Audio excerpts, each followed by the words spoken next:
Saudi अरब और पाकिस्तान के दरमियान होने वाला दिफाई मुआहदा, दोनों ममालिक किसी भी बड़ी जारहियत का जवाब कैसे देंगे?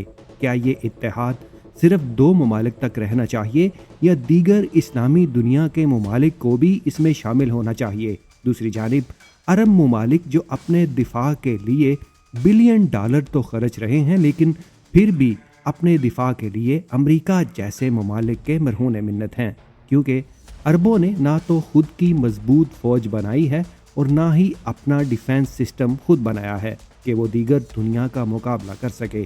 जबकि अब जदीद हथियारों की दौड़, खित्तों में बढ़ता तनाव अरब ममालिक को ये सोचने पर मजबूर कर चुका है। दोनों ममालिक के दरमियान होने वाला ये मुआहदा पाकिस्तान और अरब के दिफा के लिए क्या किरदार अदा कर सकता है? ये मुआहदा क्या है, इसके पीछे क्या राज हैं और ये खित्ते की ताकत के तवाज़ुन को कैसे बदल सकता है? ये तमाम मालूमात आपको इस वीडियो में फराहम की जाएंगी। तफसीलात के लिए मुकम्मल वीडियो मुलाहिजा कीजिए।